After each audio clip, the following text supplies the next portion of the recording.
Qu'il soit gris, qu'il soit bleu, ton ciel semble si bas, qu'il écrase un peu plus l'homme de sa présence, et fait douter de lui celui qui ne croit pas.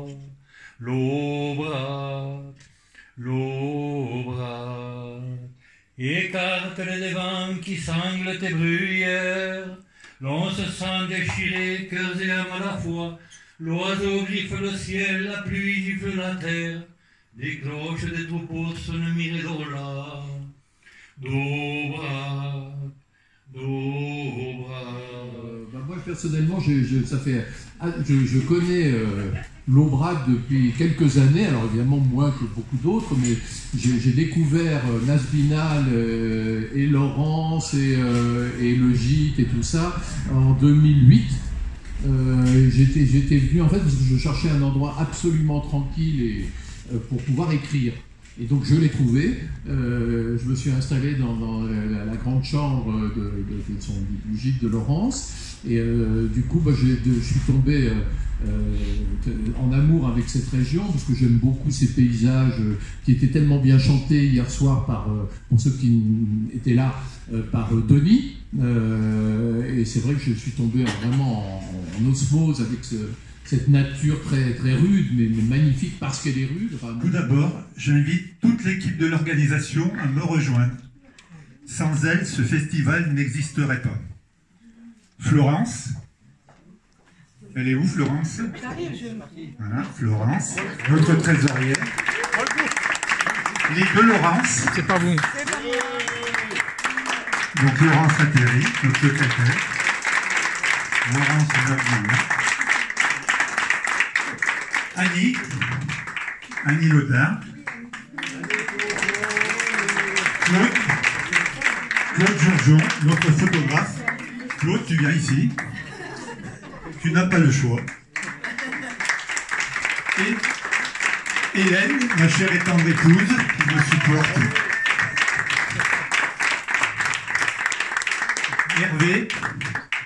Hervé Salle. Jean-Luc, il est où Jean-Luc? Il est là. Lucille.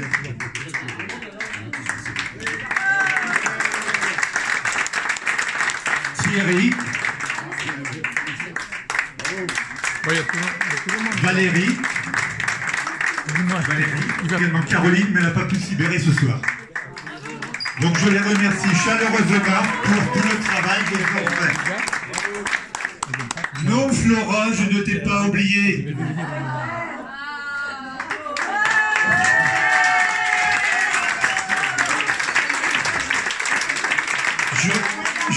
J'aurais une mention particulière pour toi. Tu es notre Benjamin et tu as décidé de rejoindre le monde associatif. Tu as choisi notre association et c'est une grande chance pour nous. Tu as fait un travail... Je remercie notre tête d'affiche, Frédéric Lenoir, Xavier Perron et Jean-Claude Vignoli.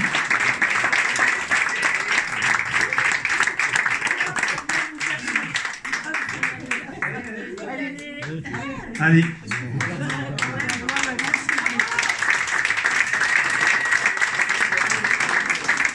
Alors, je dis vraiment merci à vous d'être venus passer un moment dans ce petit village de Lozère.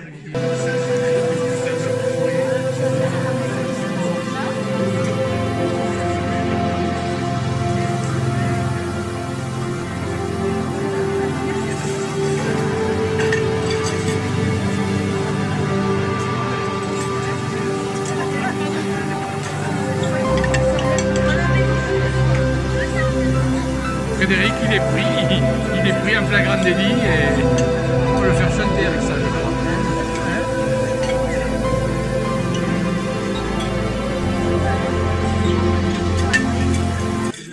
Vignoli, ici présent.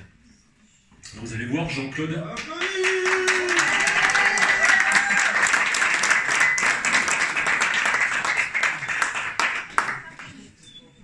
Donc Jean-Claude, que j'ai découvert il y a quelques instants, c'est d'abord un accent et une gouaille, un franc-parler. En lisant son livre, je peux en témoigner. Donc il vient du Lot, presque voisin, plus précisément de la vallée du Célé, un petit village donc près de Figeac, de 1473 habitants à 250 mètres d'altitude. Je vous parle de Cap-de-Natte. C'est une gare de sillage importante. Cap-de-Natte, pardon. Il y a une semaine, il y a un article, Libération a fait sa une, vous voyez, c'est tout à fait intéressant. Insectes, s'ils disparaissaient, nous disparaissons. Et c'est exactement au cœur du livre de Jean-Claude Visinoni. Donc c'est à croire qu'il a payé Libé. Alors en fait non. Il m'a expliqué lui-même qu'il n'y était pour rien, que ça tombait extrêmement bien puisque ça a boosté les ventes de son livre, bien évidemment. Alors c'est un livre qui parle qui est un roman choral, hein, il faut le dire, Jean-Claude. C'est un roman dans lequel on se promène dans une histoire complexe, étonnante, passionnante, et dans lequel on comprend, c'est ce que tu nous as montré, François, que effectivement ces insectes malheureux, ces pauvres insectes sont devenus, par la faute des manigances de certains laboratoires, sont devenus, on pourrait dire, des prédateurs malgré eux. Et donc, que faire face à ces prédateurs? Est-ce qu'il faut les éradiquer à coups de bombes atomiques, ce que proposent les mêmes laboratoires qui les ont lâchés dans la nature, ou est-ce qu'il faut au contraire trouver d'autres solutions? C'est tout l'enjeu de ton livre. Alors, je vais te poser cette première question, parce que la parole est à l'auteur quand même, hein, sinon c'est une conférence à deux, et puis tu peux rentrer, s'il te plaît, parce qu'on veut parler de ton livre. La question que je voudrais te poser, c'est, tu fais démarrer ton livre avec un célèbre fait divers réel, qui est l'horrible accident qui s'est passé en Inde, à Bhopal, en 1984. Est-ce que tu peux nous expliquer pourquoi c'est le point de départ et qu'est-ce que tu as voulu dire? Le micro est là. Sous le capital, l'homme souvent fait des erreurs par souci d'économie malsaine sur la santé de la Terre, de nous et des individus. Bhopal a été sans doute aussi un exemple, comme c'est les eaux, d'erreurs humaines basées beaucoup sur la nécessité de vouloir économiser de l'argent. Tu parles dans ton livre d'ailleurs du PDG de la société qui est responsable de cet horrible carnage qui a fait des centaines de morts. Et la société s'appelle Union, plus encore, hein, je ne me souviens plus. La société s'appelle Union Carbide. Le PDG s'appelle Warren Anderson. Et tu nous expliques dans ton livre, je ne sais pas si c'est vrai, qu'en fait il a disparu du jour au lendemain. Oui. Effectivement, le PDG a disparu alors qu'il était attaqué par l'État indien qui voulait le rechercher pour porter plainte. Quand il y a eu l'affaire d'ExxonMobil, ils ont touché des millions, il n'y avait pas eu de victime. En Inde, ils ont touché 0. Et donc l'État indien a voulu porter plainte, mais je pense que les États-Unis ont fait disparaître notre cher ami. Mais dans ton livre, on le retrouve. Ouais, on le retrouve. Il fallait le retrouver un peu, parce que sinon, les histoires se finissent mal, donc il faut un peu de Walt Disney dans la vie. L'histoire se finisse bien, voilà. Et alors surtout, il y a des personnages qui apparaissent dans ton livre, c'est évidemment les insectes dont on ne sait jamais s'ils sont des destructeurs ou des sauveurs, puisque tu parles surtout évidemment des moustiques tueurs. Qu'est-ce qui nous arrive avec les moustiques? Ah non, c'est pas ce qui nous arrive, c'est ce qui va nous arriver, chef. En 2025. Christophe. Non, oui, ce qui va nous arriver. Plasmo. Là, par contre, c'est une certitude.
participé à des ateliers avec les résidents de l'EHPAD. Ces ateliers étaient animés par des praticiens bénévoles de l'association, que l'on remercie au passage.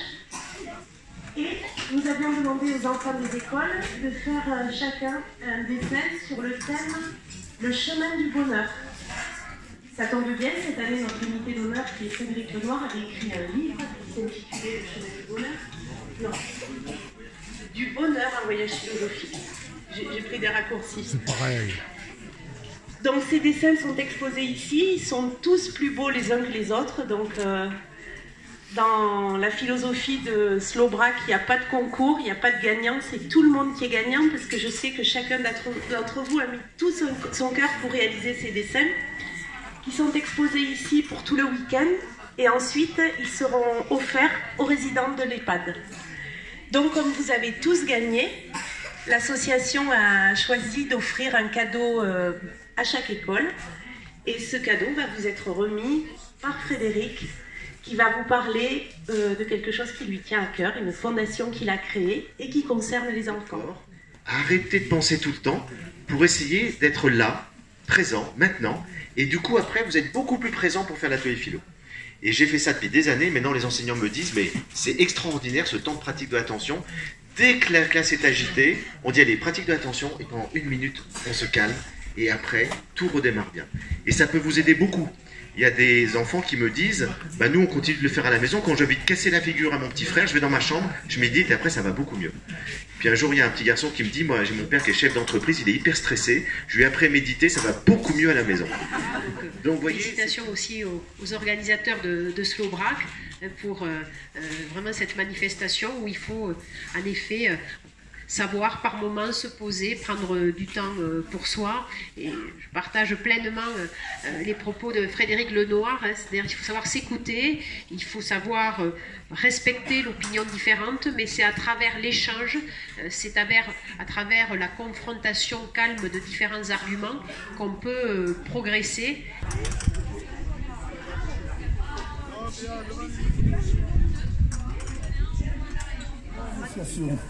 Nous sommes l'association Aube, Aubrac Bien-être.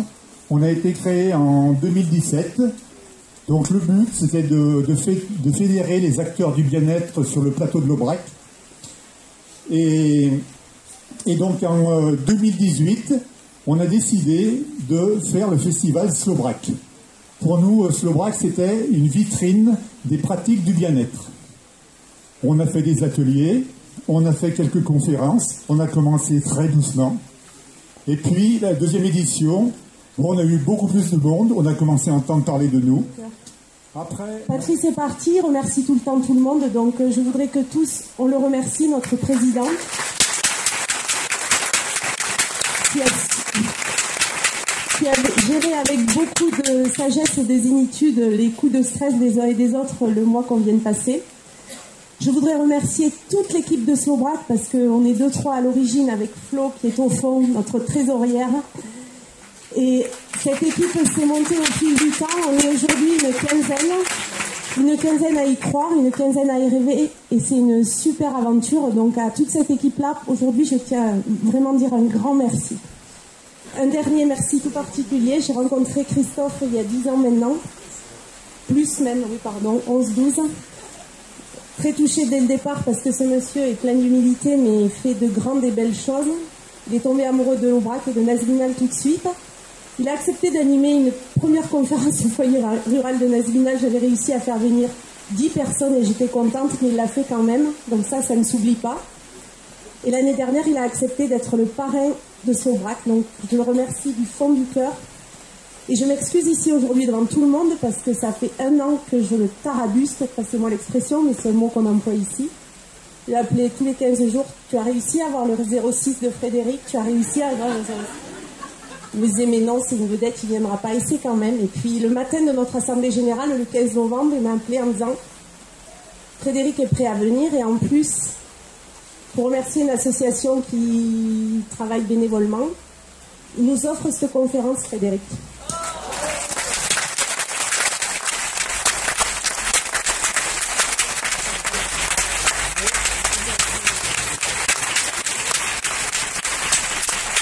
Et pour des associations comme la nôtre, vous imaginez que c'est pas rien parce que ça n'aurait pas pu être possible. Donc, gratitude à toi.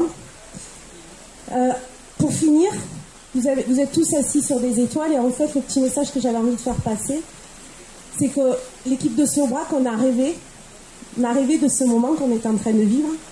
Et j'ai envie de vous dire, il faut jamais arrêter de rêver parce que quand on rêve, on commence à concrétiser l'objet du rêve. Les écoles. Et puis donc, tu viens de sortir un livre qui s'appelle Le désir, une philosophie. C'est de ça que tu vas nous parler tout à l'heure. C'est le désir. Je fais ça un peu en me levant. Voilà. Et dans ton livre, il y a une phrase qui m'a frappé. C'est la phrase qui est en exergue du livre. Une phrase de Jean-Jacques Rousseau qui dit « Malheur à celui qui n'a plus rien à désirer ». Alors je te donne la parole, mon cher Frédéric. Donc voilà, je sens vraiment beaucoup de cœur chez tous ces bénévoles qui s'engagent pour cette association Slobrac. Tu disais, Laurence, que oui, j'ai rien demandé pour cette conférence, mais tu sais, quand j'étais enfant, ma série préférée, c'était Robin des Bois.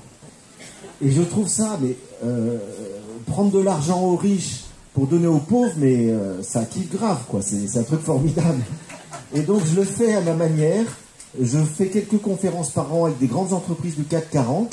Donc, je fais un peu je pique la monnaie des riches, qui me permettent de payer mon assistante et tout. Et comme ça, je peux faire des conférences pour des associations et sans rien demander. Et c'est pour moi, évidemment, le meilleur. J'ai beaucoup plus de plaisir à être là que dans les locaux d'LVMH. Et donc, ça me fait très plaisir parce que c'est vraiment là que je rencontre des gens avec qui je suis en communion profonde. Alors, on va parler du désir. Alors, le désir, vous allez être déçus, hein, parce que si vous êtes venus pour qu'on parle de sexualité, je vais en parler très peu. Et c'est vrai que quand j'ai commencé à dire à quelques amis, je vais écrire un livre sur le désir, ils m'ont dit, ah, enfin, tu vas parler de sexualité. J'en parle assez peu dans mes livres, paraît-il. J'avais jamais fait gaffe. Et je dis, ben non, pas tant que ça. Parce que bien sûr que la sexualité, c'est un désir très important, c'est un moteur de nos vies, mais c'est pas le seul. Et il y en a tellement d'autres qui sont essentiels. Et depuis Freud, on réduit le désir à la sexualité, en tout cas, la libido à la sexualité. Et Jung, qui est un dissident de Freud, déjà, s'était opposé à Freud sur cette question-là en disant mais la libido ce n'est pas que la sexualité. C'est très important la sexualité, ça motive beaucoup de nos actions, consciemment ou inconsciemment, mais le désir de s'accomplir humainement, le désir de spiritualité n'a rien à voir avec la sexualité. Et donc là, Platon a raison quand il nous dit que la philosophie est liée au manque. Il nous dit dans le banquet, nous désirons ce que nous n'avons pas, ce que nous ne sommes pas. Et donc c'est le manque qui est le moteur du désir. Et puis Spinoza a raison quand il nous dira au XVIIe siècle, mais le désir ce n'est pas que le manque, le désir c'est la puissance vitale. Le désir c'est le moteur de toutes nos vies. Spinoza nous dit le désir c'est l'essence de l'être humain. C'est ce qui le constitue en propre par rapport à tous les autres animaux. Et les deux ont raison. Donc l'un le voit comme un manque, l'autre comme une puissance, et on va voir à travers ce parcours que nous allons faire que ces deux dimensions coexistent. Faire ça. Mais et donc, allez à l'écoute de vos désirs personnels. Qu'est-ce que votre cœur, votre intuition vous dit? Et c'est vraiment très important dans sa vie de faire ce chemin-là que Carl Gustav Jung appelle le processus d'individuation. C'est-à-dire aller à l'écoute de ses désirs profonds, de ses qualités, de ses dons, et de ne pas continuer de suivre toutes les injonctions familiales et sociales que nous avons reçues. Et c'est un travail difficile. Il nous dit que ça se fait souvent entre 35 et 50 ans. Parce qu'avant, on ne réfléchit pas. On a le nez dans le guidon. Enfin, les enfants réfléchissent. Puis après, c'est fini. Et la vie est merveilleuse. La vie, c'est mieux que nous ce qui est bon pour nous. J'ai compris ça et j'ai mis 40 ans à le comprendre. La vie, c'est mieux que nous ce qui est bon pour nous. Et ce qui fait qu'on traverse une difficulté, des obstacles, un échec, une épreuve, il y a toujours quelque chose à apprendre. Toujours quelque chose à apprendre. Qui va nous faire grandir. Qui va nous faire décaler notre regard. Qui va nous faire conscientiser quelque chose que nous n'avons jamais conscientisé. Ça me fait penser à une petite anecdote que j'ai vécue avec le Dalai Lama en Inde il y a une quinzaine d'années, où j'étais arrivé dans la salle d'audience Et là, il n'a pas vu que j'étais rentré, il était au bord d'une fenêtre qui était ouverte, et il a lancé une pierre sur un chat qui miaulait dehors. Et moi, je vois le Dalai Lama, Bodhisattva de la compassion, qui lance une pierre sur un chat. Je suis hypersensible aux animaux, j'ai 7 chats. Je me dis, mais c'est le monde à l'envers, quoi. Et là, il voit que je l'ai vu, il est sidéré, moi je suis sidéré. Et puis il éclate de rire, et il me dit avec sa grosse voix, il y a encore du chemin pour atteindre l'éveil. J'essaie de l'appliquer. Le désir détachement, c'est très important. Je peux désirer tout, mais si je ne l'obtiens pas, c'est pas grave. Ça, je trouve, c'est une super philosophie. Parce que ne plus rien désirer, c'est mortel. Ça s'appelle la mort, ne plus rien désirer, ou la dépression, c'est l'étape de la mort. Donc, ne plus rien désirer, surtout pas. Par contre, continuer de désirer ardemment, et si on n'obtient pas, c'est pas grave. Ça, c'est formidable comme philosophie. Mais ça demande dans toutes les régions de France, avec beaucoup de bénévoles, pour développer ces ateliers et pour former. Donc, s'il y a des gens parmi vous qui sont intéressés, qui ont envie de devenir animateurs, ce sont 4 week-ends de formation, plus des trucs à lire, des stages, etc. Et tout le monde peut le faire si vous avez des capacités éducatives, si vous avez un peu de temps. Donc vous allez sur le site sève.org et vous verrez tous les renseignements pour vous former et tous les renseignements pour, si vous êtes un établissement scolaire ou une mairie, une collectivité locale, accueillir des cycles de formation. Je ferme la parenthèse. Pourquoi je vous dis ça ? Parce que le premier atelier que j'ai fait en France était dans le petit village en Corse où j'habite, et j'avais des enfants de 6-7 ans. Et donc, je leur dis de quoi vous voulez parler ? Du bonheur. Très bien. Alors, c'est quoi le bonheur pour vous ? Puis les enfants commencent. Le bonheur, c'est quand je veux faire un câlin à maman, je fais un câlin, je suis heureux. Quand je veux une glace, j'ai une glace, je suis heureux. On va théoriser un peu plus, et ils arrivent à élaborer le concept que le bonheur, c'est la satisfaction de nos désirs. Je désire quelque chose, s'il est satisfait, je suis heureux. Et là, il y a un enfant qui lève la main et qui dit « je ne suis pas du tout d'accord ». Alors c'est là que ça devient intéressant. Alors je lui dis « pourquoi tu n'es pas d'accord ?» Il dit « moi, j'ai pris conscience que, en fait, quand j'ai un jouet, je m'en lasse et puis j'en veux un autre. Du coup, je ne suis pas heureux. Et donc j'ai pris conscience à l'âge de 5 ans que si je voulais être heureux, il fallait que j'apprenne à me satisfaire de ce que j'ai. » Alors je lui dis « tu t'appelles Sénèque ?» Il me dit non, Julien, c'est à la tour de Sénèque au-dessus du village. Non, Julien. Et alors je lui dis, Julien, c'est quoi le bonheur pour toi si c'est pas lié au désir ? Il réfléchit, puis il me dit, mais le bonheur, c'est juste d'exister au monde. Il y a de quoi méditer une vie entière sur cette phrase. Alors, le soir, il est rentré chez lui, je l'ai appris par la maîtresse le lendemain, il a dit à sa maman, il avait des étoiles dans les yeux, maman, quand je pense que j'ai attendu d'avoir 7 ans et demi pour faire de la philosophie. Et donc, si vous regardez la Bible, eh bien, les 10 commandements, tous les derniers commandements, c'est contre la convoitise. Tu ne convoiteras pas le champ de ton voisin, la maison de ton voisin, le serviteur de ton voisin et la femme de ton voisin. On voit que la femme vient avec le serviteur, le champ, la maison. Bon, ça, c'est la société patriarcale. C'est merveilleux. Quand on lit tout ça, on se dit c'est hallucinant. Comme on a pu vivre 3000 ans avec cette conception des choses. Mais bon, heureusement, on est en train d'en sortir. Il y a encore du boulot, mais on en a conscience. Et donc, les commandements, c'est contre la convoitise. Parce que si nous sommes animés par la convoitise, c'est la violence. La violence, c'est la guerre. C'est je veux ce que l'autre a, je vais le tuer pour l'avoir. Et donc, toutes les lois morales de l'humanité sont nées pour lutter contre la convoitise.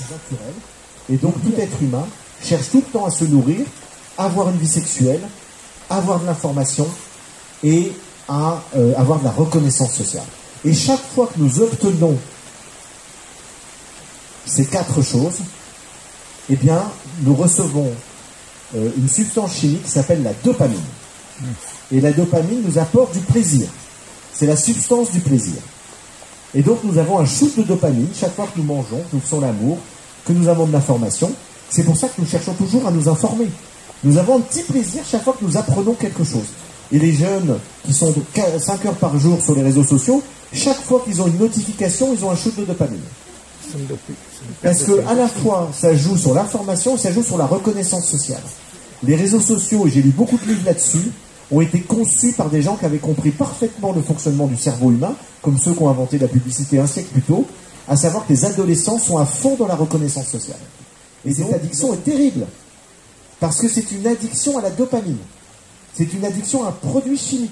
naturelle, mais qui est en eux, qui fait qu'après, s'ils n'ont pas ça, ils s'emmerdent, ils sont malheureux, tous les ennuis.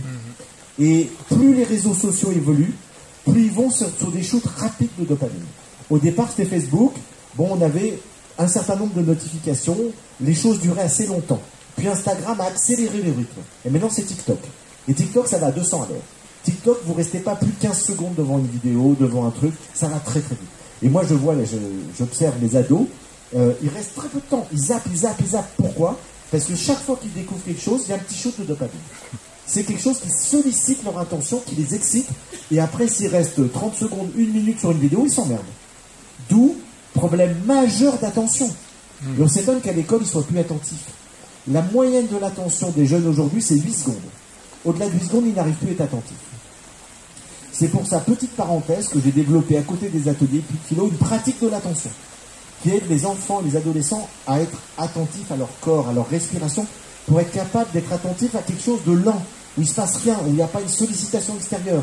Et plus ils développent ça, plus ils sont capables de développer l'attention de manière générale dans la vie. Ce qui est absolument indispensable. Donc vous voyez, les créateurs des réseaux sociaux ont parfaitement compris la psychologie des enfants et des adolescents qui ont besoin d'être sollicités en permanence et qu'ils ont un petit shoot de dopamine, de plaisir, et après tous les ennuis. Parce que ce n'est plus une sollicitation permanente.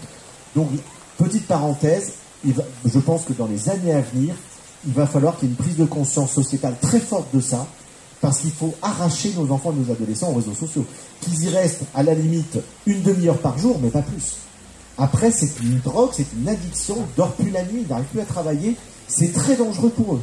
Et plein de psychologues sont en train de le dire, de s'en apercevoir, ils ne savent plus comment les traiter, et là, il n'y a pas de 36 000 solutions, c'est vraiment arrêter. Alors, j'en reviens au striatum.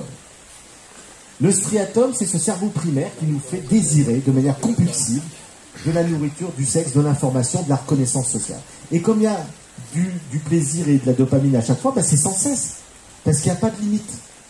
À aucun moment, le striatum dit « je suis satisfait ». Il n'est jamais satisfait. Et il y a un chercheur en neurosciences qui s'appelle Sébastien Boller, qui a écrit un livre très intéressant qui s'appelle « Le bug humain », où il nous dit le bug humain, c'est que notre cerveau, le striatum, ne sait pas dire stop.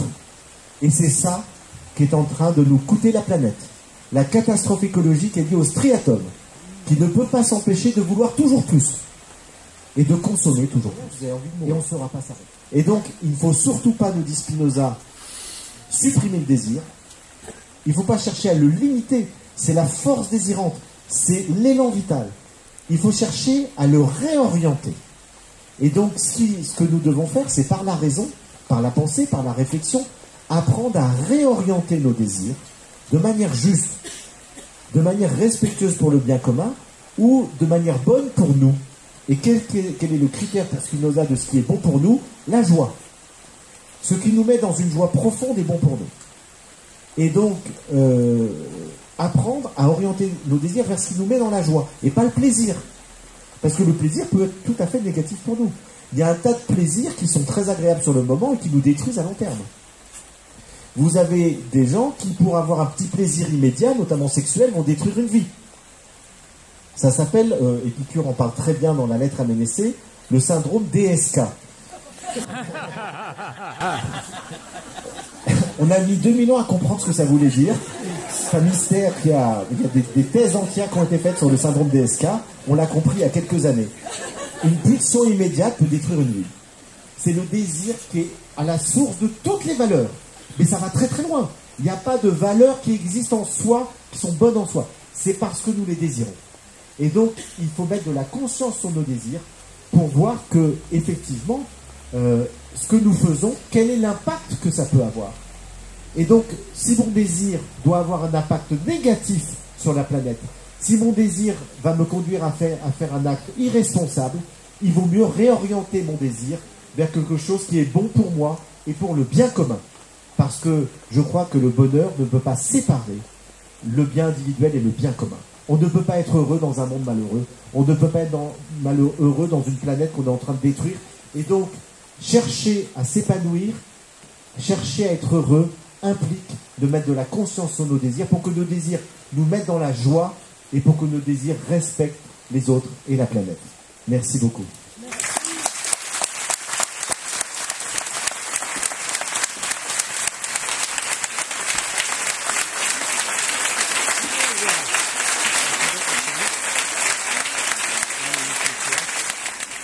comment peut-on, Frédéric, empêcher le striatum de nous maîtriser? Moi, ça m'a fasciné quand tu as dit la catastrophe écologique est liée au striatum. Comment faire pour que le striatum, qu'on ne soit pas nous les jouets du striatum? On peut utiliser le cortex cérébral. Donc là, c'est le cerveau le plus récent de Sapiens, qui fait que le cortex nous permet de développer la raison. Et la raison nous permet de nous limiter. C'est-à-dire de prendre conscience, c'est pour ça que je disais qu'il faut mettre de la conscience sur nos désirs, de prendre conscience que le consumérisme conduit à la destruction de tous les écosystèmes, et donc de s'auto-limiter. Et c'est pour ça qu'il y a plein de gens qui s'auto-limitent. Aujourd'hui, je suis frappé de voir qu'il y a beaucoup de jeunes qui n'ont plus envie de vivre dans le consumérisme et qui n'ont plus envie de gagner beaucoup d'argent pour ensuite payer les traites de la maison toute leur vie, pour ensuite vivre sans arrêt sous pression. Et il y a des gens à l'avenir. C'est ce qu'on appelle la sobriété heureuse. C'est Pierre Rabhi qui a inventé ce concept, qui est un concept épicurien. Parce qu'Épicure, contrairement à ce qu'on croit, ce n'est pas l'abondance. Épicure, c'est la modération. Et il nous dit, il faut préférer la qualité à la quantité. Il vaut mieux. On nourrit notre cœur et notre intelligence autrement. Et je crois que lorsqu'on se limite dans l'ordre de l'avoir, on peut compenser en développant l'être. C'est-à-dire, moins je consomme, plus je vais consacrer du temps à l'amour, à l'amitié, à la contemplation, à écouter de la musique, à vivre de choses essentielles, qui ne coûtent rien. Et donc, finalement, je pense que le changement de civilisation, c'est passer de l'avoir à l'être, tout simplement. Bravo. Ça pour vous dire que je suis très heureux ce soir d'être parmi vous et de pouvoir vous parler ainsi de ce qui m'a animé pendant toutes ces années et que j'essaye de transmettre aujourd'hui, puisque d'après les Maasai, je suis devenu un Olpiron Papai, c'est-à-dire un père spirituel pour les jeunes générations. On parlait des enfants tout à l'heure, de la transmission. Ben voilà, j'ai cette charge maintenant d'avoir plus de responsabilités que de droits. Donc je suis très honoré aussi vous n'êtes pas des enfants, mais enfin vous avez un enfant intérieur. C'est celui-là qui compte, c'est-à-dire l'enfant qui n'est pas blessé, c'est l'enfant innocent. Et c'est comme disent les Maasai, on a un jumeau intérieur, on a toujours un double à l'intérieur de soi qui est votre être réel en fait. C'est ça votre être réel, et c'est votre petite voix intérieure, c'est ce qui anime votre intuition. Vous savez qu'intuition, ça vient du latin intuire, voir avec des yeux intérieurs, et les Maasai disent Edol ongu olion kakem edol à toi, ce qui veut dire l'œil voit l'extérieur mais ne voit pas l'intérieur, et pour les Maasai ce qui compte c'est de voir à l'intérieur. Bon.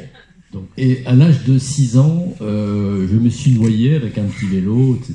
Bon, je suis noyé, vraiment, j'ai fait ce qu'on appelle une expérience de mort imminente, et ça m'a évidemment beaucoup apporté, énormément apporté, et j'ai été accueilli de l'autre côté, et on m'a dit non, tu vas repartir, mais reste fidèle, reste vrai. Voilà, ça a été la seule chose que j'ai eue. Reste fidèle, reste vrai. Alors je suis revenu, et après cette noyade, j'ai fait un rêve plusieurs fois, le même.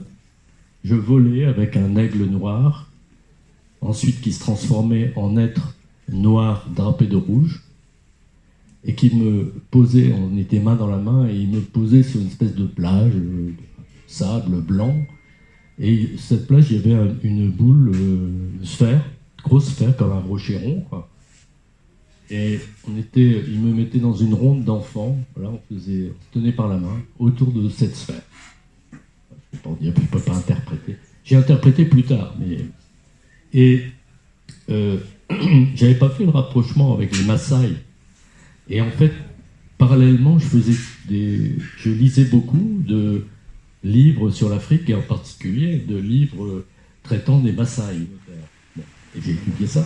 Mais moi, très vite, j'ai été passionné par leur sagesse, par leur spiritualité, par leur façon de se comporter au quotidien.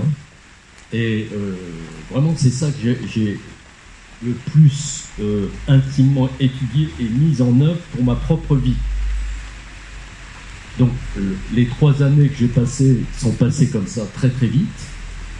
Mais mon initiation a commencé lorsque je suis rentré à Paris. Alors, les Maasai, je vous dis un mot maintenant des Maasai. Maasai vient de Ilmao, qui veut dire les jumeaux. Et en fait, ça reflète leur spiritualité complètement, leur observation que tout fonctionne par paire dans la nature. Donc, tout fonctionne par paire d'éléments complémentaires et non pas contradictoires. Les Maasai sont originaires d'Égypte.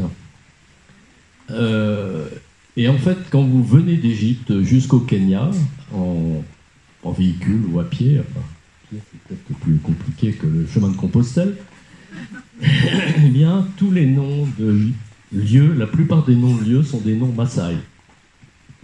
Que ce soit en Égypte, que ce soit au Soudan, et encore a fortiori au Kenya. Par exemple, le Nil, en Maasai, c'est Ankare Nailili. Ça veut dire l'eau qui scintille, le nom du Nil, l'eau qui scintille. Khartoum, aussi c'est un nom Maasai, ça veut dire je l'ai obtenu, demain sera ton tour. Enfin, c'est tout à fait Maasai. Et au Kenya, tous les noms des grands lacs sont des noms Maasai. Donc les Maasai ont vécu au temps de Akhenaton. Vous connaissez Akhenaton, mais ça remonte à 2000 ans avant Jésus-Christ. Akhenaton, vous savez, l'origine des monothéismes, on va dire ça rapidement. Le premier grand monothéiste. Voilà, c'est ça. Et les Maasai sont le seul peuple noir d'Afrique à être monothéiste. Et les Maasai avaient un territoire, je ne vous dis pas, c'était plus grand que la France, le long de la Rift Valley. C'est un immense fossé tectonique qui va de la mer Rouge au Mozambique. Vous savez où il y a tous les volcans, les grands lacs, Kilimanjaro, etc. Le lac Victoria, le lac Tanganyika, pas tous les grands lacs. Et ils s'étaient installés là, les Maasai. Ils étaient descendus jusqu'au milieu de la Tanzanie. Tanzanie étant Tanganyika et Zanzibar. C'est une fédération maintenant. Ça avait été... Tanganyika allemand avait été colonisé par les Allemands et évidemment le Kenya par les Anglais. Alors, juste pour dire que les premiers Occidentaux à vouloir traverser le pays Maasai, c'est un Allemand qui s'appelle Karl Peters. Il vient avec une armée de 300 hommes et dès qu'il voit un Maasai, il tire. Il tire à vue. Il faudra attendre plus de 1000 Maasai tués pour que les Maasai réagissent. Parce qu'en fait, les Maasai, c'est un peuple de guerriers non résistants. Ce sont des guerriers, avait dit la reine d'Angleterre, les meilleurs de la planète. Ben oui, parce qu'ils ont une initiation très longue. Ils affrontent le danger pour vaincre leur peur, donc ils sont complètement construits intérieurement. Bien dans le micro. Alors que c'est les Maasai qui, au cours des siècles de pastoralisme, pur pastoralisme, et donc avec cette transhumance, a permis à cette faune sauvage exceptionnelle richesse d'exister. Et bien depuis qu'on expulse les Maasai d'ailleurs des parcs nationaux, je vous le dis simplement, c'est que les 40% d'animaux ne reviennent pas dans l'immigration. Donc il y a une perte de 40%, et si ça continue, dans 20 ans, il n'y aura plus rien aussi là-bas. C'est fou. Ou alors on sera obligé de clôturer, ça sera comme un zoo, comme le Kruger Park en Afrique du Sud, qui est clôturé. Moi je gardais beaucoup les vaches, avec une jeune fille d'ailleurs, elle était adorable, parce que c'était ma sœur en fait, dans la famille qu'on m'avait adoptée. Et en fait, une fois j'étais dans une prairie, voilà, et avec des hautes herbes. Et il y avait plein de serpents qui sautaient en l'air pour gober des insectes. Alors moi j'avais demandé à mon frère qui était avec moi, c'est dangereux, ils m'ont dit oui, ils sont mortels, mais il t'arrivera rien si tu n'as rien à te reprocher. Alors ça m'avait beaucoup marqué, et maintenant je sais pourquoi. J'ai enfin compris. Voilà. Donc ça c'est extraordinaire pour moi d'avoir compris des choses très simples, que rien de se reprocher, c'est-à-dire faire confiance à l'univers, à la vie, être toujours dans le, comme je vous dis, dans le remerciement, dans la gratitude. Je ne sais pas qui disait, peut-être Épicure, que la joie amène la joie et que la tristesse amène la tristesse. Plus de tristesse encore. Vous voyez ? Oui. Et puis il y a une chose qui est vraiment très importante chez les Maasai, c'est d'être humble. L'humilité, très humble, ouais, c'est encore une des grands principes, c'est être humble. L'humilité. Et surtout le partage. Voilà. Partager sa joie, c'est que tu vois être. Voilà. En tout cas, merci à toi d'avoir été à mes côtés et merci à vous.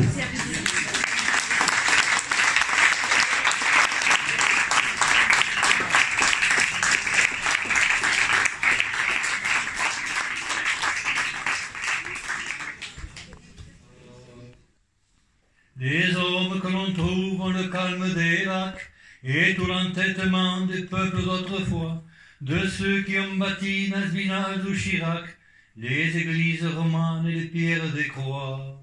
Dobrak, Dobrak.